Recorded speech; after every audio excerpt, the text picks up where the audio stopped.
One day, while Mr. and Mrs. Smith were walking in the forest, they saw a kingdom lying on the top of a mountain, and they decided to go to check it.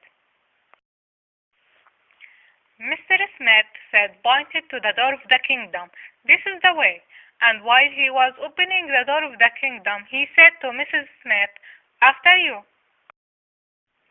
When they get inside, they find the castle surrounded with water, and the curious couple walked toward it without knowing about the bad guy, Mojo, who was following them since they got inside the castle.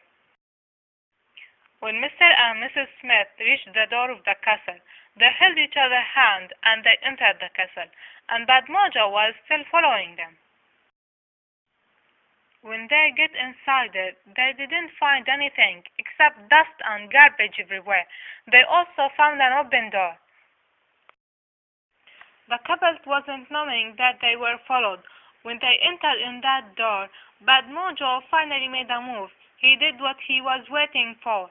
When the couple just get inside, Bad Mojo closed the door on them and he took the key. Mr. and Mrs. Smith were terrified. "Who's there?" called Mr. Smith when he saw the door closed. "Oh no, what we gonna do now?" said Mrs. Smith. Mr. Smith said, "Don't worry, we will find our way out." "Look," said Mrs. Smith, pointing to many eyes were shown in the dark. "Who's there?" said Mr. Smith, holding a stick. When they came closer, they found out that these were just bats. Mr. Smith waved his stick in the air, and all the bats scared and went outside, leaving a stairs path empty. When Mr. and Mrs. Smith climbed the stairs, they found a giant dragon, but the brave Mr. Smith killed the dragon with his stick and pushed it away. At the end of the stairs, they found a small window overlooking outside the castle. "You first," said Mr. Smith to Mrs. Smith, pushing her out of the window to the water around the castle, and then he jumped next. Sooner, they saw a frog sailing on a lily pad. They asked him for help, and he agreed. He took them on his lily pad to the shore, and then he waved goodbye for the couple, and they waved back.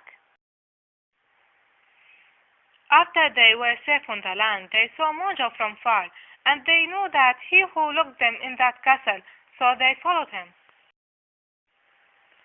Mojo was holding a bow and spear, pointing on a duck in the lake, when Mr. and Mrs. Smith came from behind and pushed him into the lake. Mr. and Mrs. Smith were cheered up after Mojo got what he deserved, and finally they returned to their home safely, and they enjoyed talking about the adventures that they faced in that creepy castle.